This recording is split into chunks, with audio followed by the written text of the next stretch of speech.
So, if you're anything like me, you probably grew up watching and reading the Diary of a Wimpy Kid franchise. Nerds. But what if I were to tell you that beneath the mere innocent Zooey Mama facade and all the parodies and memes and whatnot... Good God, man! You almost got the... Cheese. Dutch. The what? lie a sinister, dare I say, crazy world of fan fiction. I'm talking zombies, serial killers, a 3-year-old gremlin devil baby. That one's Manny, actually, never mind. Begone, battle demon! But oh boy, do I love it all. So without further ado, let me present to you the darkest story of them all. Diary of a Wimpy Kid, Dark Web. August, Wednesday. Something really interesting happened today. At school, Albert Sandy was saying some random things as usual, but today something caught my attention. He was talking about something called the dark web and how you can make really easy cash on it by doing crazy things. But there are consequences, like people kidnapping or even killing you. I must warn you guys. I once saw a man get wedgied to death in broad daylight. I can't unsee it. Knowing myself, I would obviously go for the gold, but that last part really set me off. Is it really worth getting money? I'll just see about this myself. The first thing I did when I got home was get on the computer. After some research, I found it! Another thing I found out is that it's not a piece of cake getting that money. The first thing I've got to do is sell someone to the black market. And, of course, no one is gonna want to do that. But I have a few tricks up my sleeve. Ready to go to the North Pole? Thursday. $15,000! Maybe it is this easy. I have so much money now that I don't know what to do with it. The only problem is that Mom or Dad might find out about Manny. Well, first of all, I don't think Dad would care at all, so my main problem is Mom. But I don't gotta worry anymore. Since I had gotten all that money, I guess you could say I'll be paying Chirag from now on. Ploopy? Oh, who's the little cutest baby in the whole wide world? Oh, you are. Yes, you are. Friday. Time to let the secret out. I'm wealthy now! I just pulled out some of my green paper and everyone started sucking up to me. The same day, I went up to Albert Sandy to ask about more advice. With the bit of information he gave me, I'm gonna make more than a lousy $15,000. And if he catches us, we can say, it's just a prank, bro. The plan is foolproof. Well, count me in. The first thing I did after school was go to Rowley's house. My plan is this. When he's not looking, I'll put up a secret camera, stream it, and see if I get any donations. Let's just say, my plan was a success. Forgive me, Joshi, for I have sinned. Saturday. The next day, I checked the stream and it had over 17,000 people watching it. At the end of the day, I had over $50,000. Then I had gotten a text from someone. Hey, can I kill this kid? Do what you want, he's not mine. Cool. Also, I'll buy another one from you for 1.5 mil. First of all, if you don't know who James is, he's the guy who sold me the money. Second of all, of course I accepted the offer! Who would turn down $1.5 million? Also, who am I gonna sell now? I guess I had the feeling of selling Fregley. I don't really care about him, but if it's making me cash, then I don't care. So I sent James his address. Sunday. I went up the street and hid behind the bushes in Fregley's front yard so I could get a look at this James character. And surely enough, he came. We can do this the easy way or the hard way. Your choice. No, please, I'm a virgin. Get your lousy ass in the back, compadre. Oh my god. Also, I couldn't make out his details very well because he had this mask on. After he put Fregley in his van, he went down to my house and put something in the mailbox. I went down there, and it was my 1.5 mil! Monday. School was canceled today because of some thunderstorm warnings or whatever, so what else was I gonna do all day but do some more dark web stuff? I remembered that the other day I went up to Holly to flex on her, but she didn't care, so maybe there was a way I could make her mine. And fortunately, there is. And so I hired a random person off of a website to bring her to my house against her will. Seems fair to me. A few hours later, I heard a knock at the door, so I answered it, and I couldn't believe what I saw.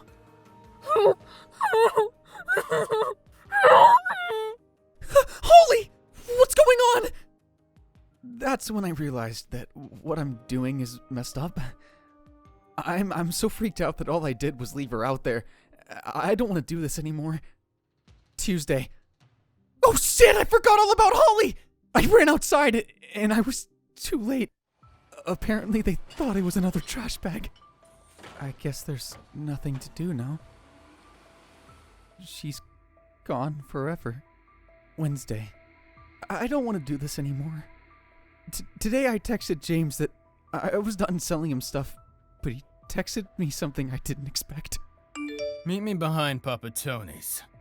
Okay, I know it might not be the smartest idea, but after doing business together, I think I can trust him. Later, during the night, I snuck out and went behind Papa Tony's just like he said, and there he was. I thanked him for helping me get that money, then I asked him why he wanted me to come here. He said he had something in the back of his van that he wanted to show me, so he got out and we walked to the back of the van. But as soon as he opened the door, he grabbed the collar of my shirt and threw me into the truck. Talk about bad service. Greg, this isn't the time, man. So, now here I am in the back of a creepy guy's van driving down the road going who knows where. Who knows what awaits me. Maybe about 30 to 40 minutes after I was thrown into a van by James, probably not his real name, we arrived at an abandoned building. After James got out and opened the doors, I tried to make my escape, but he tased me. They never learn, do they? Then he said, Please don't make this hard. I don't want to be tased again, so I just did as he said. We walked inside of the building and then into a room, and he told me to sit down. He pulled out his phone and called someone saying, He's here. After James hung up, it got really quiet. I asked him what that phone call was about, and he said that he had to call his boss. Then I asked him what this place was and what his boss was going to do to me, and he said that he didn't know. I was still really confused on why he would do this to me because I trusted him. So I asked why he kidnapped me, and all he said was this. If you don't shut up, I'm gonna tase you again. Or worse. I decided to keep my mouth shut. And I guess that was a good idea because his boss walked in. And I couldn't believe who it was. Hey, Greg. It was Albert Sandy. How? And why? I must have been dreaming, so I told James to tase me again, and he did. This wasn't a dream. I asked Albert where I was, and he said it was his headquarters. Then he asked me if I wanted a tour of this place. This isn't Willy Wonka's chocolate factory, but what else was I supposed to say? So he led me through the building. One of the rooms on the tour that Albert showed me was where he would ship yogurt and drugs. But mostly yogurt. But the strange part is that Freckly was there. Somebody get me out of here. Be quiet, twerp. Even Manny was there. My organ harvesting room. Help, puppy. All of this seemed cool and all, but I wanted to know how this all started. I asked him, and so he got to the point. He made this place his headquarters back when middle school started, when he got into all this dark web stuff. Then he bought James as his slave to help him with all of his dirty work. But after a few years, his service of selling yogurt and organs took off and he wanted new people to work for him. He didn't want to use his money on buying people, so he decided to use someone from school.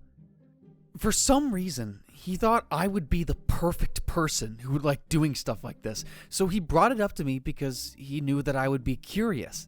And to his credit, he wasn't wrong. So he decided to do tests on me. He hacked into my computer, so whenever I pay anyone to do something for me, it would be James. So finally, after a while of seeing what I do, he asked me if I wanted to work for him. And I gave him his answer.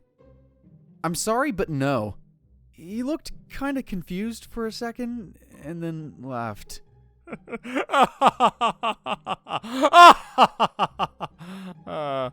He said That wasn't a good choice.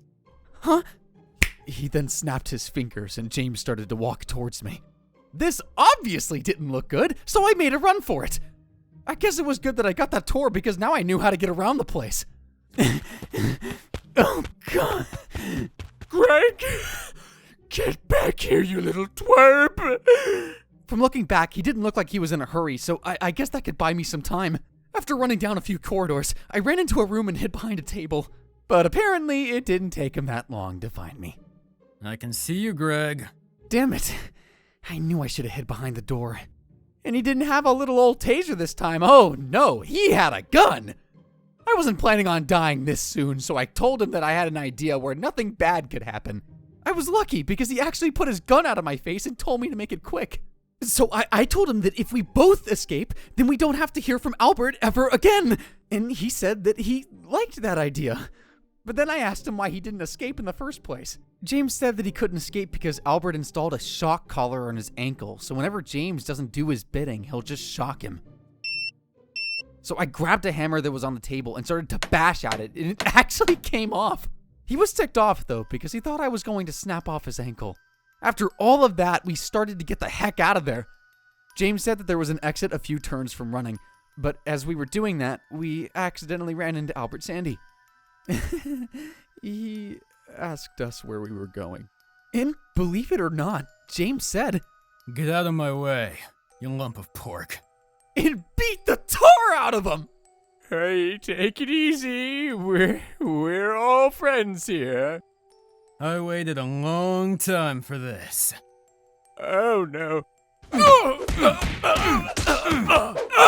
Then after pushing through the exit of the building, we hopped into James's van and we started to drive out of there. I asked him what we were going to do about Albert, and he said that he had control of all this explosive yogurt below the building, and he pressed a button on a remote-looking thingy. Whoa, that's what I'm talking about! November. Wow, I haven't written this for a while. To sum it all up, I haven't written this for a long time because everything has just gone back to normal, I guess? Aside from me paying Chirag to pretend to be my brother, that's still a thing. Me and James started to bond recently and have just become really good friends. What the heck? But I came back to my journal for a specific reason. James has been acting really absent lately. I would always text him and he wouldn't respond. He would always leave me on read. And he's not the only one acting strange. Rowley is as well. I went up to him today and he just pushed me away. Go suck on an egg, Greg! Huh? Then fine, I don't need Rowley. I have James! I hope. Tuesday. I started jumping to conclusions about James today. Like, I'm thinking, what if this has to do with Albert? But that's impossible. He's dead. Yeah, he has access to different and illegal things, but I don't think he could find something to make him immortal. So I'm gonna go to his blown up HQ to see if I can find anything. But there's a problem. How do I get there? I asked Chirag if he had any ideas, and he said that he knows a guy who can get us a car. How do you know about this guy? You don't want to know. Uh-huh. Anyway, Chirag brought me downtown behind a sketchy building, and I meet the guy that Chirag was talking about. His name is Dominic. What are you doing back here, shrimp? I'm here to get the car. Boss said I could use it if I want it. After getting all that out of the way, we got into the car and started driving to Albert's destroyed HQ. You might be wondering, how do I know where it is?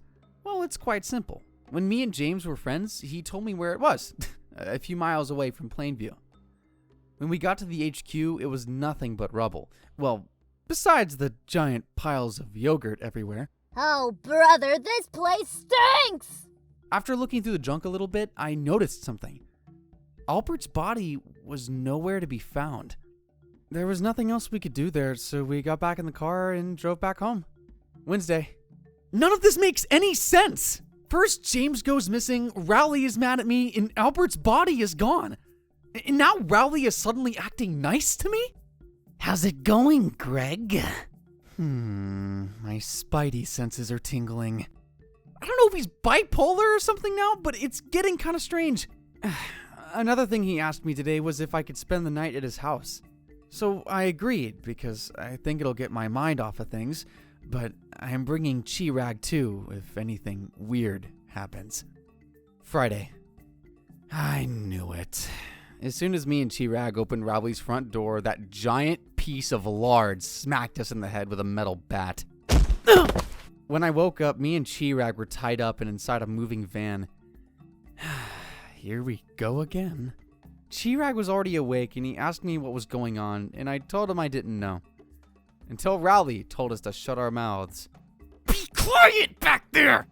I'm surprised you know how to drive. Eventually, we got to our destination, and we were at another building in the middle of nowhere. Well, this isn't terrifying at all.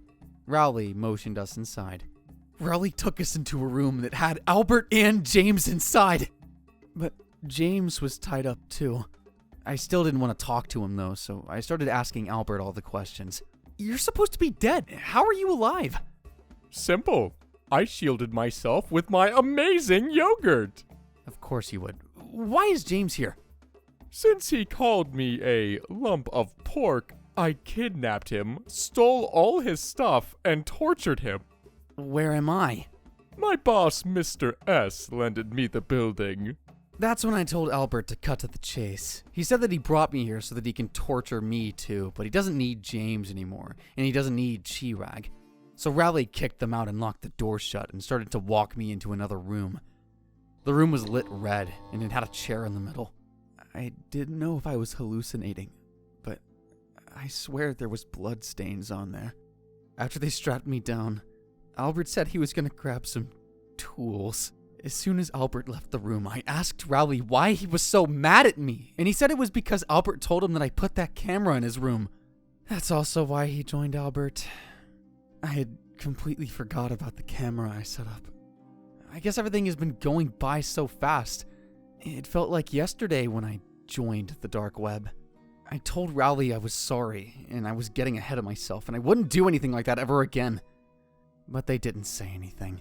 That's when Albert came in carrying a saw, a hammer, and I couldn't even tell what the other thing was. I'm back! Albert put everything on the table and did eeny, meeny, miny, mo with them, and it landed on the saw. He walked over to me and started to saw my leg off.